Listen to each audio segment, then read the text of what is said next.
10 000 ans. 10 000 ans depuis que ce choix avait été fait, et que lui et sa légion subissaient les conséquences.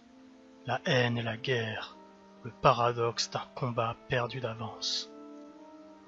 Darius était assis de manière détendue sur sa couchette, fixant de ses yeux bleus le mur en face de lui, comme s'il s'attendait à en voir surgir un quelconque fantôme. Il lui arrivait souvent de se tenir de cette manière, seul et mélancolique, une mélancolie qu'il partageait avec tous ceux qui savaient, tous ceux qui avaient dû accepter la terrible réalité et le choix de leur père. Cela faisait maintenant près de 2 heures qu'il méditait sur ce sujet, comme il le faisait toujours quand il en avait le temps. Fait qui causait d'ailleurs les moqueries amicales de ces hommes, se complaisant dans leur ignorance, une ignorance voulue et maintenue. Le sas de sa cellule émit un déclic quand les verrous se défirent, laissant béante une ouverture dans laquelle s'engouffrèrent 2 Astartes en armure. Le premier défit les lanières de son casque et le retira sans plus de cérémonie, avant de s'incliner avec politesse devant Darius. Celui-ci acquiesça d'un geste de la tête, autorisant de facto son subordonné à relever la sienne. L'homme chauve, aux yeux aussi bleus que les siens, se nommait Xerxès, et était l'un de ses sergents, en plus d'être de ceux qui, pour Darius, se rapprochaient le plus d'un ami. Il était d'un naturel enjoué et profondément insouciant. Cela lui causait d'ailleurs quelques problèmes lors de ses missions, mais Darius lui faisait une pleine et entière confiance. « Alors, capitaine, encore en train de broyer du noir ? Vous devrez vraiment passer plus de temps au réfectorum, ça vous changerait les idées. Tenez, par exemple, pas plus tard que hier, Hector... » Xerxès fut interrompu par le deuxième homme. Le visage de ce dernier était recouvert d'une écharpe bleutée virant vers le vert, les couleurs de la Légion. D'une voix forte, mais sans agressivité, il parla à son tour, posant la main sur l'épaule de son camarade. « Ce que Xerxès essaye sans succès de vous dire, c'est que le seigneur Xanthos a demandé à vous voir, capitaine. » Ce deuxième homme se nommait Artaxerxès. Il était aussi un proche de Darius, sergent, tout comme Xerxès, et possédant sous son écharpe le même visage que celui qu'il venait d'interrompre. Si tous les Astartes se ressemblaient, qui plus est dans la Légion, la ressemblance entre ces deux-là était pour le moins extraordinaire. Seule cette écharpe, et leur caractère diamétralement opposé, permettaient aux autres personnes de les différencier, même au sein de leurs escouades respectives.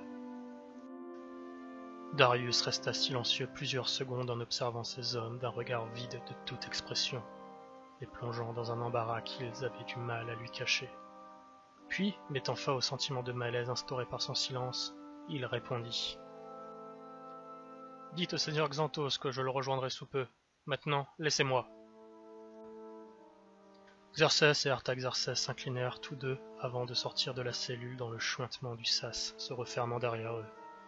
Darius observa encore un moment le mur, originellement blanc, mais noirci par plusieurs millénaires d'usure, avant de se lever et de revêtir son armure énergétique pièce par pièce, omettant volontairement de revêtir son casque, le laissant dans le casier où reposait également un livre poussiéreux et ancien, au point de menacer de tomber en miettes au moindre contact. Darius prit le livre, et d'un mouvement étonnamment doux pour une montagne de muscles de 2,23 m, il épousta la couverture, laissant apparaître le titre « Philosophie martiale de l'Asie ancienne ». Une copie, d'une relique d'un autre temps, datant de bien avant l'hérésie, bien avant la Grande Croisade, bien avant même l'Imperium et la naissance de l'empereur Cadavre.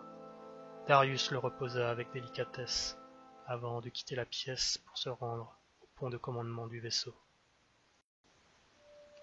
Marchant à une allure rapide, il ne prêtait absolument aucune attention à ce qui l'entourait, et quand il renversa un serviteur humain passant devant lui, les bras chargés de paperasserie, il ne ralentit même pas pour le voir se tortiller de douleur sur le sol, en tentant vainement de soulager son épaule déboîtée.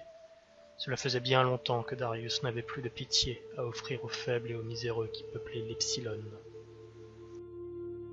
Il arriva nonchalamment sur le pont, observant de façon quasi automatique autour de lui, pour voir ce qu'il se passait dans le cœur du vaisseau. Sur toute la périphérie, des technoserviteurs vaquaient à leurs occupations mornes et répétitives. En face de lui, positionnés de part et d'autre du siège de commandement, se trouvaient 2 Astartes, anonymes, fixes comme des statues, brandissant de longues hallebardes stylisées et portant de larges capes d'écailles verdâtres. Sur le siège, perché en hauteur, et ne bougeant pas plus que ses gardes du corps, un autre Astartes, sans casque ni arme, mais arborant la même cape d'écailles. Darius s'avança tranquillement, puis, mu par la force de l'habitude, il s'agenouilla devant le trio immobile, restant dans cette position et, à l'instar de ses propres hommes, sentant monter un sentiment de malaise au fur et à mesure que le temps passa sans que son seigneur ne daigne lui adresser la parole. Xanthos ne parla pas, et se contenta de se lever puis de descendre de son trône, afin de se placer à proximité de Darius. Ce dernier risqua alors un regard furtif vers son maître, qui, comme s'il s'attendait à une telle réaction, lui sourit dans un rictus et lui indiqua une direction de la tête. Le capitaine se releva, droit comme un i, et suivit son supérieur dans un couloir simplement illuminé par la lueur des étoiles.